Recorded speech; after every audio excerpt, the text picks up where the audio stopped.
Hi friends, welcome to my channel. ఏపీలోని విద్యార్థులకు మంత్రి నారా లోకేష్ అయితే గుడ్ న్యూస్ అయితే చెప్పారండి. ఫీజు రీయింబర్స్మెంట్ నిధుల విడుదలపై నారా లోకేష్ గారు కీలక వ్యాఖ్యలు అయితే చేశారు. మరి ఆ వివరాలు ఈ వీడియోలో మనం తెలుసుకుందాము. మీరు ఇంతవరకు నా ఛానల్ని సబ్స్క్రైబ్ చేసుకోకుండా ఉంటే దయచేసి సబ్స్క్రైబ్ చేసుకోండి. దీనివల్ల నేను చేసే ప్రతి ఒక్క వీడియో నోటిఫికేషన్ మీకు అందుతుంది. ఏపీ ప్రభుత్వ పథకాలకు సంబంధించిన ఏ సమాచారాన్ని మీరు మిస్ అవ్వకుండా ఉంటారు. లైక్ చేయండి, షేర్ చేయండి. మీరు ఇచ్చే ఒక లైక్, మీరు చేసే సబ్స్క్రిప్షన్ మాకు ఎంతో ఎంకరేజింగ్గా ఉంటుందండి. వీడియోని ఎక్కడ స్కిప్ చేయకుండా చివరి వరకు చూడండి.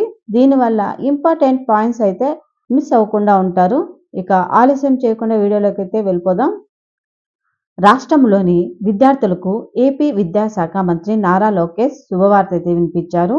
విద్యార్థుల ఫీజు రీయింబర్స్మెంట్ నిధుల విడుదలపై నారా లోకేష్ కీలక వ్యాఖ్యలు అయితే చేశారండి.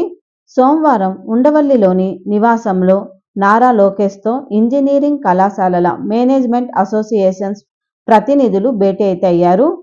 ఈ భేటీలో కాలేజ్ యజమానుల సమస్యలను మంత్రి నారా లోకేష్కు వివరించారు.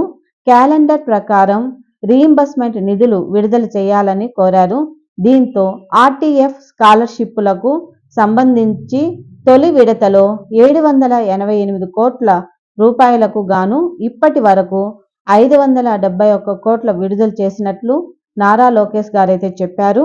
మిగతా 216 కోట్లను కూడా వచ్చే 2-3 రోజుల్లో విడుదల చేస్తామని ఇంజనీరింగ్ కళాశాలల మేనేజ్మెంట్ అసోసియేషన్ ప్రతినిధులకు అయితే హామీ ఇచ్చారు.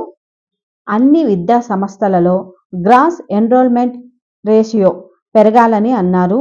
విద్యా వ్యవస్థలో నైతిక విలువలతో కూడిన సంస్కరణలు తేవాలన్నది తమ ఉద్దేశమన్న నారా లోకేష్ ఈ క్రమంలో ఏవైనా తప్పులు దొరికితే సరిదిద్దుకోవడానికి సిద్ధమన్నారు. టీడీపీ కూటమి ప్రభుత్వంలో ఏకపక్ష నిర్ణయాలకు తావులేదని, చర్చల ద్వారానే ఏదైనా విధానపరమైన నిర్ణయాలు తీసుకుంటామని చెప్పారు. కాలేజ్ యాజమాన్యాలు కూడా NIRF rankings, research and development, innovation మీద దృష్టి పెట్టాలని నారా లోకేష్ అయితే సూచించారు. ఇంజనీరింగ్ కళాశాలల్లో జరిగే ప్లేస్మెంట్ వివరాలను ఎప్పటికప్పుడు ఆన్లైన్ ద్వారా తెలియజేయాలని సూచించారు.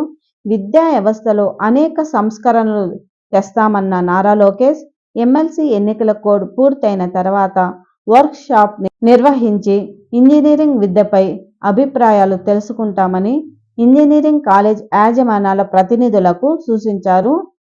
ఈ వీడియో కానీ నచ్చినట్లయితే లైక్ చేయండి, షేర్ చేయండి, సబ్స్క్రైబ్ చేసుకోవడం మాత్రం మర్చిపోవద్దు. Thank you for watching.